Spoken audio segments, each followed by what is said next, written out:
A gruesome murder of a young teen scars a nation, setting forth a never-ending search for a monster that sadly only leads to more questions. Was the boy targeted? Did he see something he wasn't supposed to? Or even scarier, was he just an opportunity that came strolling down a footpath? A bold attack in the middle of the day in a populated area? How did nobody hear or see anything? If the killer was really this good, perhaps he never stopped. Perhaps this child wasn't the first. This is the case of Tristan Brubach. Hello everybody and welcome to True Crime Banter, the podcast aimed at bringing you your dose of murder relaxation. So just sit back and enjoy.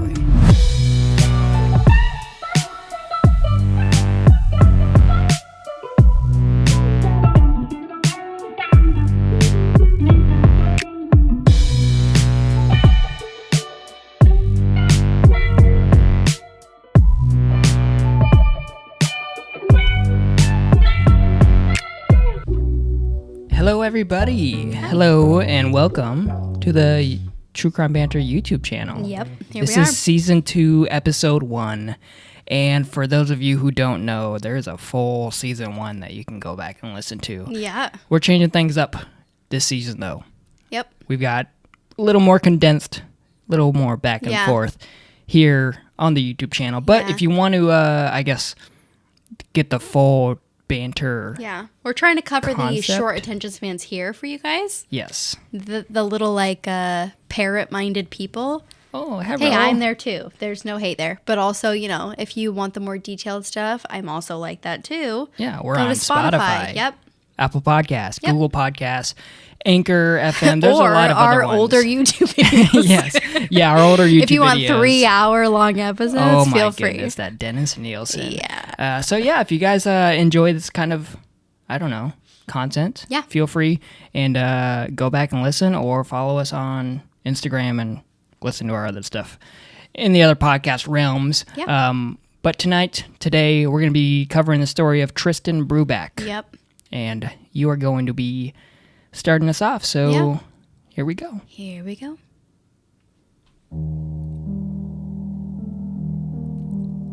1998, Frankfurt, Germany. 13-year-old Tristan Brubach was walking home from school when he decided to take a well-known shortcut. He'd do just about anything to get home faster to play video games, one of the few things that gave him joy in life, or more so, distraction. See, Tristan had a rough upbringing. His mother had had a drug problem, and sadly, combined with mental health issues, led her to take her own life only a few years earlier when Tristan was just 10. His paternal grandmother had moved in to help with Tristan, but it was never quite the same again in the household. Tristan was known to be pretty shy and even spent time walking around the city by himself at all times of day, sometimes riding the bus by himself from a young age, and striking up conversations with strangers who had animals because Tristan loved animals, even having a rabbit of his own who he adored. Known to be shy but independent, Tristan was also known for trying to fit in with the older kids, taking on the habit of smoking from a very young age to try and blend in, but unfortunately for him, the older children saw through this, and it actually made things worse for him. The older kids now saw him as a target, someone easily influenced and weak. So on March 26, 1998, Tristan was quick to head to the pedestrian tunnel next to the Liederbach River, a known local shortcut, hoping to avoid the same bullies he had to spend the whole school day with. Poor Tristan had no idea something much worse was waiting for him in the tunnel. A local Frankfurt daycare gets a surprise when a couple panicked and out-of-breath children show up, yelling and clearly distressed. A teacher gets them calmed down enough for one of the children to tell her what's going on. After a moment of shock and disbelief, she takes a deep breath and tells the children to show her proof of what they are saying. And sadly, they weren't lying. Just after 5 p.m., local authorities head out to the pedestrian tunnel near the Brubach train station, where a team of detectives are told they will find the lifeless body of a young boy discovered by some children also trying to take a shortcut home that day. Once armed with proper lighting, what's illuminated is sadly the body of 13-year-old Tristan Brubach. Now, graphic warning, you may want to skip ahead a few minutes if you guys aren't into gruesome stuff, but we're going to kind of cover what the police, I guess, find. Yeah. So police not only found Tristan's lifeless body, but they found something out of a horror film. The young boy had been slashed, beaten, and mutilated, almost to the point of unrecognition. Police pieced together that he had been beaten outside of the tunnel and strangled. His body was then dragged inside the tunnel, where the real horror began. His neck had a cut from side to side, exposing part of his spine, along with stab marks all over that seemed to play no part in his death, but something that the killer wanted for some weird, sick pleasure. It wasn't enough that the killer felt that he needed to stab this unconscious boy and cut his throat. He then took it a step further. Chunks of Tristan's flesh were found missing around the buttocks and thigh region. And for the last, most terrible part, Tristan's genitals had been mutilated as well, and were actually missing from the crime scene. Tristan's body was found in a sleeping pose with one of his shoes placed on top of him. Right next to him, on a rock, sat the murder weapon, but no sign of the missing parts were ever found. They were, however, able to find a bloody fingerprint, presumed to be the killer's. They logged this and sealed it, hoping to use it for DNA comparison down the road, should a suspect ever emerge. The investigation started with tracing Tristan's steps throughout that day. According to Tristan's father, it was a normal day. He got up, headed to work, while Tristan got up and headed off to school. Tristan had called his dad from a payphone not too long after leaving to complain about his back and that he thinks he should miss school that day. Tristan had apparently climbed a tree and fell the day prior, but his dad thought he was being dramatic and just trying to get out of school. His father said he would make a doctor's appointment for him, but he thinks that he should still go to class, so Tristan reluctantly complied and hung up the phone. He met up with his friend Boris and they smoked a few cigarettes, in no hurry to get to their first period class. Around 9 a.m., they headed to their second class of the day, having completely blown off first period. Everything was normal until Tristan told one of his teachers about his back hurting, requesting to leave school early to have a doctor take a look at it. His teacher asked a few more questions and decided to let Tristan leave early due to the pain. Later, Tristan's friend, Mike, admitted that they had been throwing rocks at each other and he had hit Tristan pretty hard on his back, which is actually why his back hurt. At about 1:30 p.m., Tristan left school grounds and caught a bus at the local bus station, and he sat in the back, headed towards the train station, less than a 10-minute ride. It just so happens that his previously mentioned friend Boris was on a different bus nearby, and he saw Tristan as they passed each other. Boris attempted to grab his attention, but Tristan didn't see him. Boris decided to get off nearby, and he was going to go to run and meet Tristan at the train station. But once he got there, he didn't see Tristan anywhere. He waited for a bit, but Tristan never showed. There was a little shop inside the train station, and just before 2 p.m., Tristan was seen on the camera along with an unidentified male lingering nearby. The quality, of course, was not good. It almost never is, and it was almost impossible to tell if there was any interaction at all between the two. Of course. A little while later, about 2:15, a student who knew of Tristan actually saw him sitting on a bench alone in the train station, just hanging out by himself. At approximately 3:15 p.m., Tristan was seen sitting on a bench in a park that was close to the station. He approached a woman who had a small dog and struck up a conversation. Remember, Tristan loved animals, and the woman recalled him being very charming, and she let Tristan pet the small dog. When interviewed, the woman said that on her way out of the park, she noticed 2 older men sitting with Tristan. She said that she presumed them to be foreign. This was the last time Tristan Brubach was seen alive. About 15 minutes later, a group of young school kids was headed out towards the tunnel to take a shortcut to local fields when they stopped dead in their tracks, their eyes fixed on something their young minds couldn't comprehend. A man was leaning over a young boy, seemingly just moving around. Not being able to tell what was happening and honestly probably pretty scared, the children hurried away and opted to take the long way, afraid of whatever they just witnessed. About an hour and a half later is when the original set of children discovered Tristan's body and informed their after-school teacher.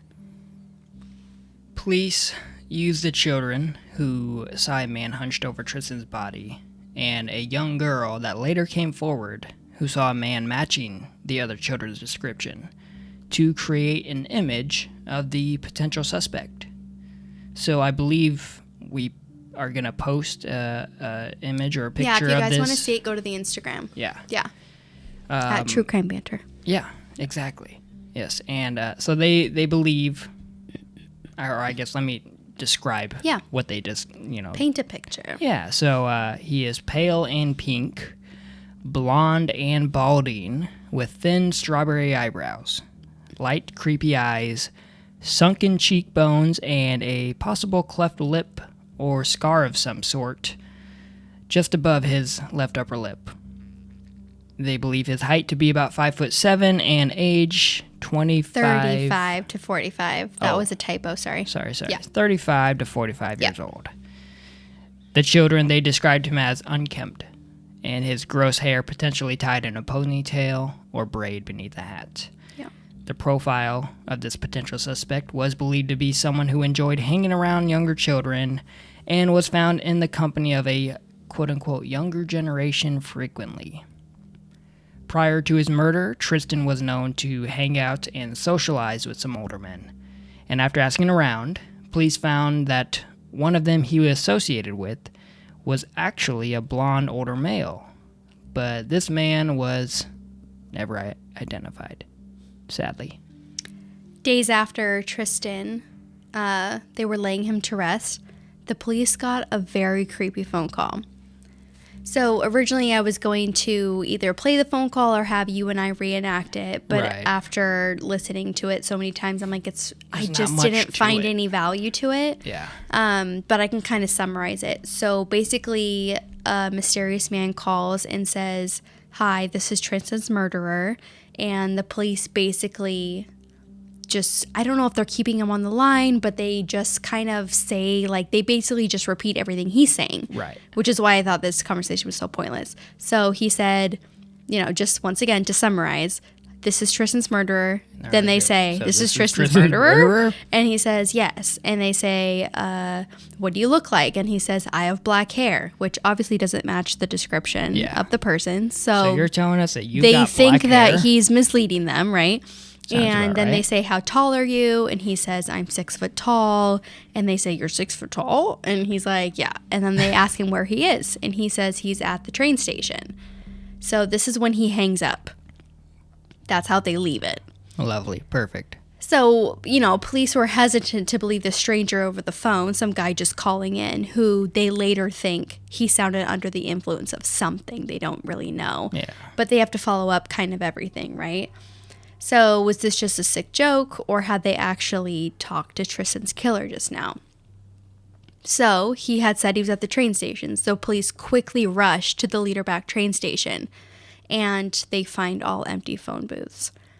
As far as CC footage goes, it's unknown if the police gathered it or even attempted to view it. Police decided to cast a large net and ask that males aged 15 to 45 voluntarily come in and submit their fingerprints so they can be ran and eliminated. It said that the local and surrounding communities were exceptionally cooperative, and hundreds of people came in to help the investigation. While unfortunately the fingerprints led nowhere, they got a tip that a homeless man known to hang out at the train station had a history of talking to children and making them fairly uncomfortable. Children had reportedly been telling adults for years that he was creepy, but it wasn't until Tristan's murder that the adults thought maybe there was something more to it.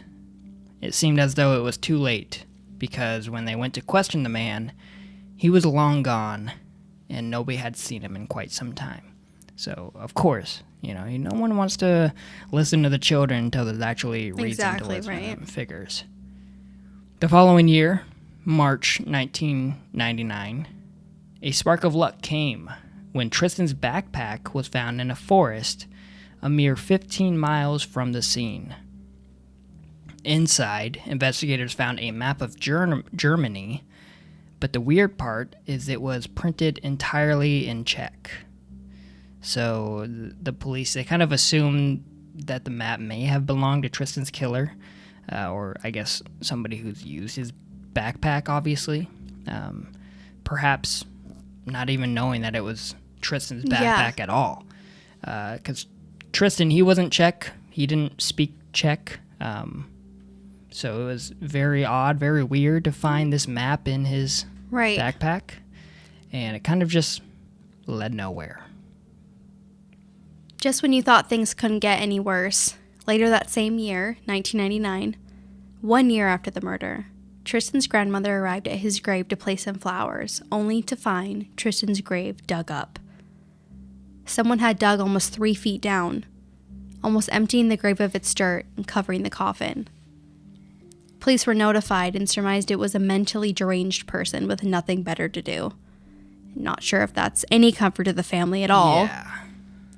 Something I learned during this research in Germany is that they have a law where they will actually house somebody's body for 20 years in a burial plot, but after the 20 years, it is dependent on somebody related to the victim to pay a fine or a fee, I guess, to keep them housed in that plot. Interesting. And if it's not paid, they have to be removed from the plot. What they do with them after that, I'm not quite sure. Yeah, that's different. But during this time, Tristan's father actually passed away. And now with both of his parents being deceased, it left nobody to help pay for his grave. However, during this time, I like to hang on to these little positive tidbits and facts, and the community kind of rallied together and got enough money to pay for Tristan to actually remain in that burial plot. So there is some positive news in this. Yeah. Awesome to hear. In the almost 25 years since his death, there has been over 24,000 witness statements collected, yet nothing solid has surfaced. Yeah, so with this case being cold, rumors are still very hot, and conspiracies around Tristan's life, maybe even a secret life, have stayed alive. Some think he was involved in some nefarious activities. After all, what was a young boy doing all those hours he wandered around the city by himself at all hours of the day? Maybe he met somebody riding the metro? Did he stumble upon something he wasn't supposed to see? Well, maybe on a smoke break, or I don't know. You never really know. And then, of course, you got the whack jobs out there that we can always count on to interfere with an investigation and waste valuable time, such as an American woman who claimed her husband was responsible. But shocker, we find out he had nothing to do with it, and she was just mad at him because they were splitting up. Figures. Yeah. Not to kind of get sidetracked, but this is where you sometimes hear about people trying to pin these murders on other serial killers. You're basically trying to find an answer for what might have happened or why it happened. And I'm not really sure if these people have good intentions or not, but this, Tristan Brubach's case was no exception. There was people trying to pin Ted Bundy and Israel Keys, and it's kind of unfortunate because there are investigators that might take these serious or kind of have to at some point, maybe if there's no other leads. Yeah. And they you spend don't wanna valuable time chasing these down when people are just reaching. Yeah. And actually during this time, there was a man named Manfred Seal, known as the Hesse Ripper or the Jack Ripper of Schwalbach. Oh, okay. He was a suspected serial killer from Germany, and he was thought to have been responsible for at least 5 murders, all occurring between 1971 and 2004. He was also linked to 4 other cases during his lifetime. And just like with Tristan's body, Manfred Seal was thought to keep body parts belonging to his victims, and also mutilated his victims as well. But Manfred was not known to target people as young as Tristan, and also not known to target males. So some are very suspicious of this theory. But once again, could just be people reaching. Yeah. Police did their best to run this theory down, even running fingerprint comparisons between Manfred and the bloody fingerprint at Tristan's crime scene. But unfortunately, there was not a match, and we may never know, considering Manfred passed away before he could be punished for any crimes he may have committed. Just like the tantalizing story Dying with Manfred, the tips died down too for Tristan. And unfortunately, this is where the case stays to this day. Police say they keep his case alive and still look into any tips they receive, but with almost 25 years gone by, who knows if we'll ever find out. With DNA so prevalent these days, you really can't say for sure either way. If you find yourself in Frankfurt these days and take a stroll to the Host River, you'll find the pedestrian tunnel where Tristan spent his last minutes. But you won't find an entrance. The tunnel has been blocked from both sides with tall bars, the city's attempt to keep other people from meeting the same fate as Tristan. While blocking the tunnel may not deter a killer or stop crime, it does preserve a memory and hopefully serves as a reminder. It might be worth it to take the long way home. So that is the case of Tristan Brubach. Tristan Brubach. Yeah. 13. Yeah, I don't know. There's something about, I don't want to say this case, but cases similar to this where it's just like, what the hell, you know? Yeah. Like, you just wish you had answers. The first time you told me this, and if you guys listen to the longer form version of the podcast, I relate it to Unsolved Mysteries, where I forgot that there's no resolution to this case.